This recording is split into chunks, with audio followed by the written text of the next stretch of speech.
first postseason edition that we got here. So the fantasy baseball season has concluded. Hopefully you are recovering from hoisting up the league trophy. You're sending out the text to your league mates, thanking them for their donations to your cause for this season. But the regular season is now behind us. We have an eye to the postseason.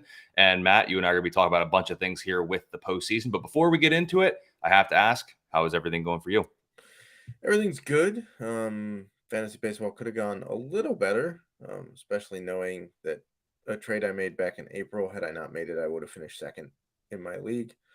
So that's like $1,000 mistake, but it's okay. Learn from it. Go over why I made it.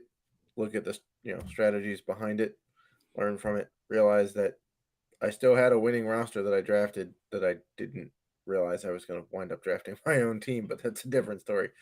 And so shout out to my league champ, back-to-back league champ friend, Mike DeCavalcanti, who also, by the way, hit a 9-leg parlay for season-long MLB bets. Wow. He bet the under on several strikeout totals for some pitchers. He bet the under on homer totals for some hitters, and the under on the RBI for Tatis, and hit all of them.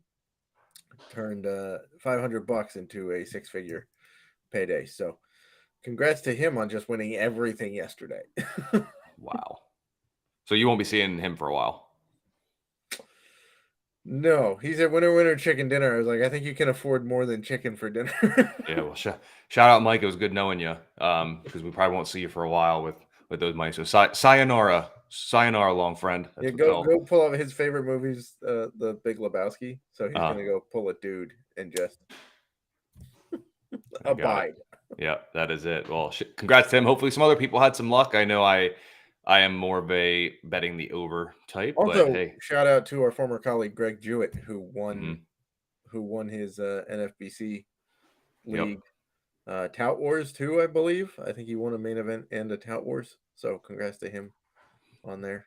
Yep, it was very cool seeing some of the tweets and stuff, people, winning their league and stuff. And hopefully many of you who listen to us here at Fantasy Alarm were able to hoist your league trophies up as well. That's what we hope. And then now, basically, while we head to the postseason, we're still going to continue doing the podcast here weekly. We'll probably take a couple weeks off, probably in November after the season is over, Matt. It's probably, I think, what we're kind of going to come to. And then we'll come back and we'll get ready for the whole run of the mill again for the 2024 season, winter meetings, all the off season moving, what we need to know, who should we be looking at. We'll be diving into that. And really, I know we're in fantasy football right now, but the fantasy baseball draft guide is almost just around the corner. It's like 2.5 months out. I know it's pretty soon. We're gonna be talking about sleepers and busts, and maybe next week, Matt, we'll kind of look back at the draft guide, kind of, like mid-season, we kind of did like a what we got right so far, what we didn't type thing. Maybe we'll do that again, kind of on a larger scale, and take a We could look. do that. We could do that right now with the bold predictions. Oof. We were doing that a little bit before the pod, and some of them turned out, some of them a little off the mark. Some of them did. We'll do that next week. We'll take a look at that next week, and then also go into the sleeper, because I do know from the sleepers guide we did have Justin Steele, we did have Eduardo Rodriguez, we had a couple of hits in there, to say the least. So we'll take a look at that next week. But right now, we're going to turn our eyes to the postseason here and take a look at the wild card round matchups and hand out some superlatives as we see here for each of these series. Excuse me. So let's go ahead, Matt. Let's take a look here. So first off, just kind of overview of each of the matchups that we got here. So on the American League side, I'm not going to give any opinions on these because I want to save them for when we start handing out superlatives. But Blue Jays, Twins, Rangers, Rays, Diamondbacks, Brewers in the National League, as well as the Marlins and the Phillies. The one notable exclusion that I'm going to ask you about here, no Seattle Mariners. Did Correct. not make it in. Now that it's kind of happened, we talked about it a little bit last week. Would you have liked to see, if you could move things around, would you have liked to seen Seattle in over maybe a team like, I don't know, like Toronto, like someone like that? Yes. Okay. For sure. I think that they are. I mean, it's. I mean, I know they made the postseason last year, but it's pretty painful that they missed by one game. Granted, as their apparent social media admin who logged in and replied under his own account on the team thing said that they did it to themselves. They did. The first 2 months of the season were god awful for their offense, and then they figured it out. Unfortunately for them, there was 2 other teams in their division that also figured it out most of the season. So, Yeah. I would have liked to have seen Seattle make it. I think seeing all those young stars there, including George Kirby, who's just apparently whipping up knuckleballs now. Hmm. Nobody knew he had, which he did in honor of Tim Wakefield, the late Tim Wakefield. So nice touch there. But yeah, I would take Seattle in the postseason. I also probably would have taken the Cubs over Miami. We'll talk about And the that was my Marlins. pick, but I kind of would have rather seen the Cubs Brewer series would have been electric. Yeah, agreed. Would have been electric. Agreed. Postseason at Wrigley too is always a lot of fun, and if we could have got some of those games with that wind blowing out like it does in Wrigley, And then that see how could have many been fun. Chicago fans make the 45-minute drive up to Yeah. Milwaukee. See if it's actually a home game Yeah, in Milwaukee for them. Yeah, that would have been really interesting. And rest in peace to Tim Wakefield. Very sad, very, very unfortunate to say the least. So thoughts and prayers with his family and friends. I guess we should probably do to the whole Boston organization as well, because he was a very pivotal part. except for Kurt Schilling. Correct. Very pivotal part of that team. But with George Kirby throwing that knuckleball, let's also kind of not let this be misunderstood. That was a nasty knuckleball. It was gross. Like, it wasn't just like it wasn't like let's just try something and pay homage to Tim Wakefield. It was. He should add it to his repertoire full time. I mean, okay. So all right, okay. So here's a fun thing. We'll talk about this next year. Leading into it, 1.5 knuckleballs next year from Kirby, more or less. More. Yeah, I think so too. I think that thing. I think was he's gonna mix it gross. in. Oh man. Also, there's no active knuckleballer, so it would be lovely to see a guy whipping knuckleballs up. I mean, we have a ghost splitter or whatever the heck it is that Senga throws, Yeah. but we don't have any knuckleballs. So Could you imagine just like Kirby going out there? He just drops like his regular fastball, does the off speed stuff, and then it's like 1-2, and the next you just see this dancing flutter ball come in like this. I do wonder though, when there's like primary knuckleballers, you're expecting it, you're not really picking it up. But when you think about it, I don't have a ball here or anything. But like when you have a guy like George Kirby who has like other pitches, we have all this, we have all this. I wonder if it'd be too much of a giveaway if you see the full blown like knuckle, like before he even threw it, would the batter know? Because he could see like it's now this, maybe I don't know because and Wakefield then had a this. fastball, though. I Well. mean, not. I mean, it was a mid-80s fastball, but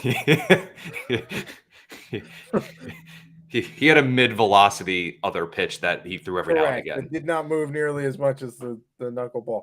Right. That's a reasonable point. I do know that a lot of elite hitters can pick up on hand motion and can tell you from the way the release happens that they can figure out kind of what's coming.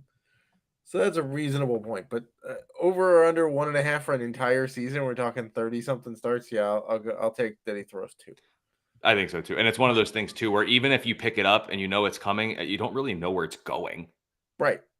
They may just choose to lay off it. It's Right. like, okay, here's a knuckle. I don't know where it's going. The catcher doesn't know where it's going. The pitcher doesn't know where it's going. I'll just lay off it. So it'll be interesting to see what happens there. But Matt, let's go ahead. Let's hand out some superlatives here for the wild card matchups that we have here. So amongst those first 4 series that we have here, once again, Blue Jays, Twins, Rangers, Rays, Diamondbacks, Brewers, Marlins, Phillies. Matt, what superlative are you handing out in terms for the best matchup here in the wild card round? I think it's D-backs Brewers is a sneaky good matchup. Mm-hmm. You have 2 teams that are mostly under the radar, right? Milwaukee somehow floats under the radar every single year, even though they have 2 or 3 elite arms in that rotation. They've got a very good offensive outfield when they're healthy. They just tend to fly under the radar. They always have closers everybody wants in fantasy, and then nobody pays attention to them during the year, right? Same thing with the D-backs. They were terrible last year. They're up and coming. They have very good young talent. They have one of the aces everybody loves for fantasy in Zach Gallen.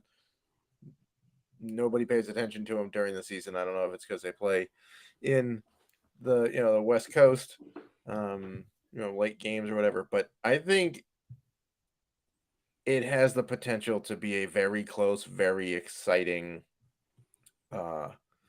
series with a lot of back and forth games. They were the comebackers, is what they started calling the D-backs this year, because they seemingly scored late every game. Um, if their offense wakes up a little bit, we'll get to that. I think it could be a very exciting matchup. For sure. I like that one. I'll talk about that one a little bit. Again, there's only 4 matchups that we have, so pretty much we're going to talk about all of them Right, again, and there are except for only maybe 3 one of games, so them. we're getting just a little taste of postseason play, but just enough to wet your palate. Yeah, for me, I'm really looking forward to the Rangers Rays. What the Rays have done, despite have a great rotation, they may perhaps even have a better rotation on the injured list at the moment. They lost probably one of their most important offensive pieces in the middle of the season due to everything that occurred with that we've already kind of talked about and don't need to gloss over it more. They still have enough firepower in that offense, including, if I'm not mistaken, with the guy who edged out one of the Texas bats for the American League batting average by like 3. Oh boy, it's been a while since my math days. 300ths of points in batting average. Well, you can say just 3 points because everybody counts. Yes, technically it'd be 100th. Yeah, because it was like 3,288 or 3,258 versus like 3,255 or something. Yes. Yeah, you can tell I haven't taken a math class in a while. You get what I'm saying. But Well, Yanni Diaz thousands. hits Then. for If high it's the average. 4th digit, it's 1,000th. Okay, then that's what we're talking about. So it's 1,000. So obviously they have that. It'll be interesting. It would really, as much as I'd like to say, I'd like to see like Jacob deGrom healthy for the Rangers to see how that would kind of all play out. It's one of those things where like, cool, I'd rather see like Shane McClanahan and Jeffrey Springs and Drew Rasmussen and Shane Baz, all these guys healthy for the Rays too. So you could say both ways. But I think this series is going to be really exciting. But there is one key storyline that I'm watching in this series, which we'll talk about a little bit later. Matt, we talked about the best matchup, so we have to talk about whether you want to call it your least favorite matchup, the most boring, the one that's going to put you to sleep. If you couldn't watch one of these games, which one is it going to be? We've actually both agreed on this one. So why is it the Blue Jays Twins series for you? Well, the Twins got in by default because everybody in their division sold at the deadline, and they didn't do anything at the deadline, but somehow came out ahead, and they like. So I'm not gonna say they didn't earn the division win because they earned the position that they were in, but they also didn't get a challenge all year, basically from anybody in that. I mean, the Guardians a little bit at the beginning, but we all knew the Tigers and Royals were gonna suck, and they did. And then the White Sox, we were kind of sure that they were not going to be very good, and then they were terrible, and then they blew it all up late. So, there was that. And then the Blue Jays did not live up to anything we thought they were going to. Like pitching wise, they're very good. Starting rotation, very good, despite Alek Manoah having the weirdest bad year ever. But the offense was atrocious basically all year. Like Vladito didn't really do anything we thought he was going to. Bo Bichette was good for a while and then wasn't. Kevin Biggio kind of sorted it out in March and then forgot how to hit when he went north in April. George Springer's been good down the stretch, I guess. Mm-hmm. And Alejandro Kirk was nowhere to be found all year. So it's just a matchup of two teams who, like, I can't even say that Toronto did enough to make, like, they did enough to make it, obviously, right? But I feel like it was more Seattle shooting themselves in the foot that got Toronto in than not. And maybe your dog agrees. I don't know. Mm-hmm. It's just kind of the Twins are always boring to me, to be perfectly honest. Like even when they had the studs like Mauer and they had, oh geez, who the heck were the other two? They had like huge bats. Like every time they matched up against the Yankees, For the their offense, Twins, yeah, it was always Mauer and Morneau. yeah. There's Morneau. There was another guy in there too, but they always had like a deceptively good offense, and then they Mm-hmm. were just like dudes you couldn't pick out of a lineup. Right? Yeah. Well, to be fair, not really any different than now, minus maybe notable big bats I and mean, multiple Correa's of pretty them. noticeable, I guess. He's Royce Lewis healthy. has been good. He's healthy. Buxton's been okay when healthy. Yeah. This series is just boring. Yep. It's like two teams that should be better than what they are, but we can't really figure out why they aren't. Correct. Like you can, like I can tell you, Blue Jays aren't as good because like Vladito was a little bit underwhelming this year and stuff. But why was he underwhelming? I I mean, don't know if we have an he answer. had that injury, I guess, in spring training, and it maybe never really I don't know. But then Sure, what still happened to just everybody speculation. else? Yep, we're still just asking. So yeah, this series is boring. And honestly, The most well, excitement was when their reliever got kicked off the team for being rude to the flight attendant. yeah. I mean, do you agree with me that whoever wins that series just loses in the ALDS anyway? I would assume so. I don't think That's either of where I'm those at teams too. are going to beat the Astros or the O's. I'm the same way. That series is basically like, oh, if you win, that's cool, and then you're just going to lose the next one, probably pretty Yeah, it's a bad. delayed slaughter for the winner, Yeah, basically. absolutely. So, of these four matchups, we got to pick a team that is on a potential sweep alert. Who could get swept? I'm going to go first because you're the king of the segues, pretty much, as we get here into some of these upcoming ones. I'm putting the Diamondbacks on sweep alert only because when you go up against Milwaukee, you could argue Milwaukee's got one of, if you're going to look at top three starting pitchers going into the postseason, they can be no worse than third. I can't see them dropping below third in terms of their top three starters in terms of the trio. Like when you're going to go up against Burns, Woodruff, Peralta, that is a tough little trio to face. If the Arizona bats can't get it going, I think Milwaukee will do just enough. And as I'm looking here at the notes section over at Fantasy Alarm, Brandon Pfaadt is getting the ball for game one of the wild card series against the Brewers. So if they can take game one, put Arizona on their heels, they get to ride the rest of their big arms all the way through. So Arizona's on sweep alert for me. What team do you have on sweep alert here in the wild card round?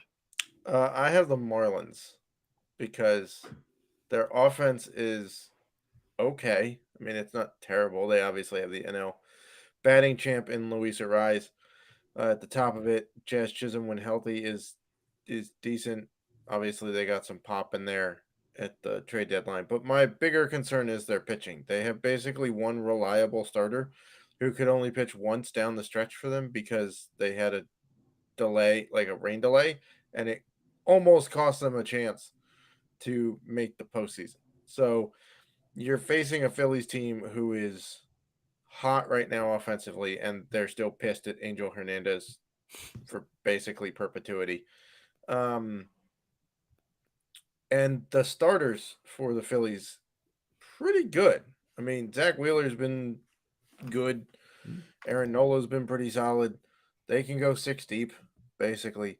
And their bullpen has actually been pretty decent this year. So you got to dodge a lot of power bats with the Phillies, and then you got to dodge their starters. So I'm concerned about the Marlins just not having enough firepower for this one.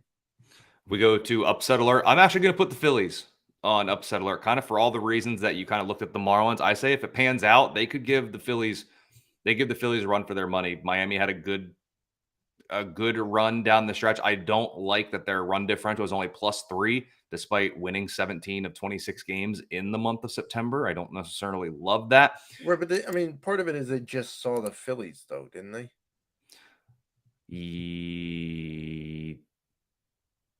No. Well, I mean, in the beginning of the month. Okay. So within a I thought, month, yeah. okay, so I'm on. Yeah, within a month. And they took 2 of 3 from them there. Let's see here for the year overall. Miami against Philly, of course, 7-6. So Doesn't help. near split throughout the season. But Miami had a -9 run differential against them. But that could have just been Philly could have had one of those games where they hit 6 home runs. If Miami can keep Philly from hitting every other ball out of the ballpark and get past some of the guys at the top of the order, I could see the Marlins squeaking out a win here if they can just get some heroic pitching efforts from a couple of their guys. If the bullpen can pitch like they should, that's the other thing that gives me a little bit of concern. But I wouldn't be surprised if the Marlins can upset the Phillies. So I'm going to put the Phillies on upset alert. What say you? So upset alert for me. Yeah, this is why we're the king of the segues here. The Rays Mm. are upset alert for me. Why? I think their plug and play attitude works over the course of 162 games. I think you can survive all of those injuries that they've had over the course of 162 games. And if you look in the second half, they were kind of coasting. They haven't. I'm not sure they played above 500 in the second half. I think they just got credit because they started so well that they had a cushion and just not that they coasted, but the injuries played a role, right? Now they don't have Brandon Lau, their huge bat in the middle of that order. He's gone. Um, so I'm just concerned that over a small sample size, that Kevin Cash has proven that he's a little tougher to push the right buttons in the postseason than he does in the regular season. We've seen that time and time again, whether it be pitching changes, whether it be bringing up some bat that really has no point in being there. So I would say the Rays are on upset alert. Not to mention the Rangers, I think, are just a better complete roster um, than the Rays are at this point. And that's right into my kind of the superlative we have here is most exciting storyline. But for me, it's almost kind of the most concerning and it kind of goes with the Rays. Can Texas's bats wake up after a quiet end to the year? They were not the Texas Rangers that we saw in the beginning of the season down the stretch over the final 2 weeks. Like their WRC plus was like 108. So technically Slightly above better average, than the average. but they were only hitting 223 during that span. And I believe it was striking out like close to 22% at the time, if I remember correctly. So if their bats can't wake up, like Josh Jung has come back from his thumb injury, but he hasn't hit all that well. So we'll have to see if the bats can get going. If Texas can't hit, if they can't outscore, I don't trust their pitching staff enough to like win games where the offense only scores 2 runs. I don't see that happening. So can Texas's bats wake up? That is my most exciting storyline. What about for you? What other team do you need to see the bats come alive for? So I hinted at this earlier. Arizona's bats need to wake up. The last series against the Astros was not great. Granted, it's the Astros, but in a situation where you're fighting for your playoff life, they took way too many one pitch at bats. I watched most of those games, and the Astros put one kind of in a decent spot in the strike zone on the first pitch, and they swung at it, and Astros pitching got what they wanted, which was either a ground out or an easy pop fly or whatnot, because not every strike you see is a good one to swing at, right? But I do think that they have the firepower that if their bats wake up, they could be very exciting. I mean, Corbin Carroll was a 25-50 guy. Let's not lose track of how good Corbin Carroll was. Christian Walker can still hit some pretty nice pop. Gabby Moreno is pretty talented with a bat in his hand. Not only that, but he can erase the steal threats from behind home plate. They've got, obviously some holes. They're not a perfect team. Otherwise, they would have challenged a little more for the division. But I think if the bats wake up, I think they can give fits to Milwaukee's starters and bullpen. And if it's no tall task, though, to get the bats cooking against the likes of Burns, Woodruff, and Peralta. Not exactly the easiest No, trio but to what have I to go will against. say is that having faced the Astros and they faced, I believe it was Framber and Verlander and one of the other big, like it was the big three that Houston had going.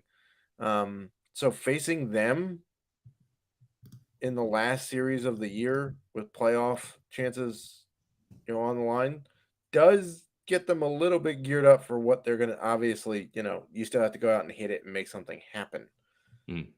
But it's not like they faced like the Pirates who had nothing to play for in the last 3 games of the season and don't have the pitching that the Phillies do, like the Marlins, right? Because the Marlins face the Pirates.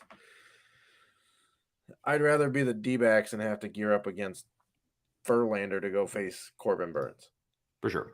And then before we record again, so obviously we'll be recording, each week here leading throughout the postseason. So before we record again, the prominent headline that we're going to see, I know you're talking about, can Arizona bats wake up? I say they don't. And by the time we record next week, we're going to be talking about how a Burns, Woodruff, Peralta trio, or just 2 of them, depending on how it all ends up going, a Burns, Woodruff, Peralta trio or duo quiets the Arizona bats en route to an early exit for the Diamondbacks. That's what we'll be talking about next week when we record. What is going to be your maybe headline as, maybe before we record again or leading into the next time that we record?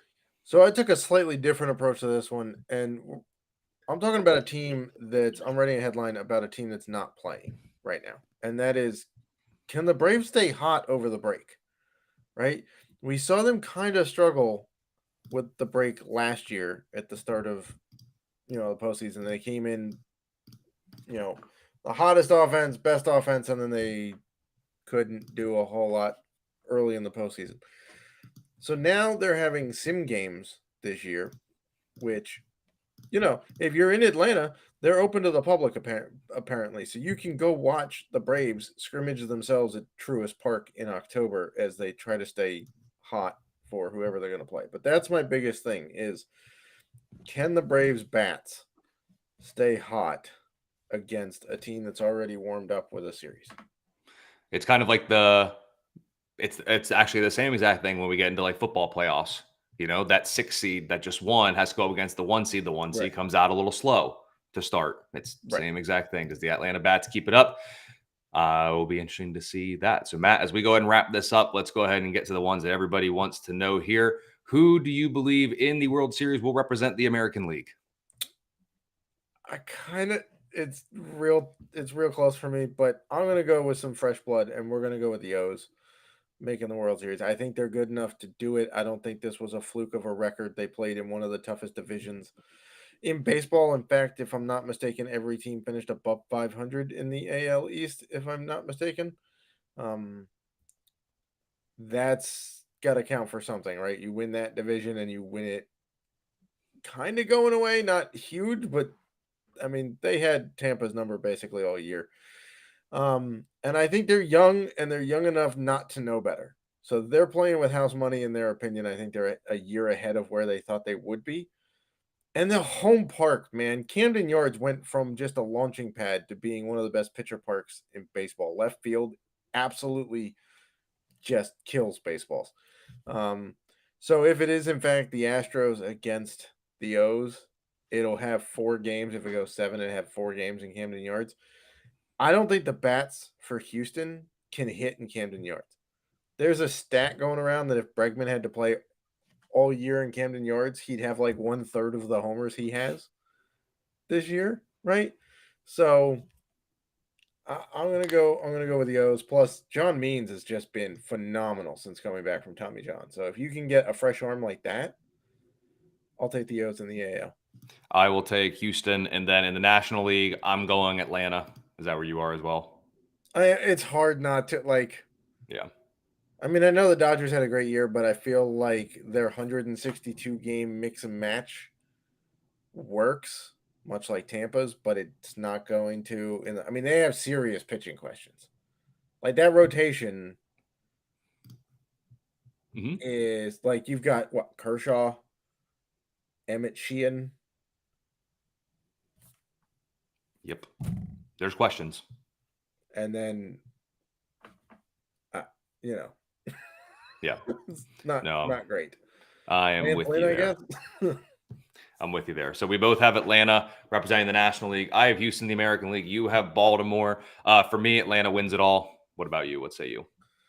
I will go with the Braves. I just think their pitching, their bullpen, their offense. This might be the best team we've ever seen on a baseball field.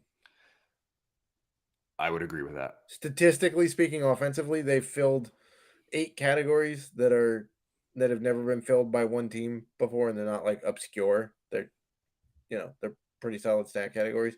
No team ever has filled all 8. The most we've ever seen is 5, including the Murderers Row 27 Yankees. Their rotation is ridiculous. Their bullpen might be better. Yeah. It'll be interesting, but give me Atlanta. So that'll be the wild card round preview. We'll be back next week to look at the divisional round, see what we got right, see what we got wrong, and then also look back at the 2023 fantasy season and just check a couple of the things that we got right, what we got wrong, and we'll keep progressing here through the playoffs. So make sure you give Matt a follow on X at the Selzman. I'm at Colby R. Conway, and we will see you next week with the next edition of the Fantasy Alarm Fantasy Baseball Podcast.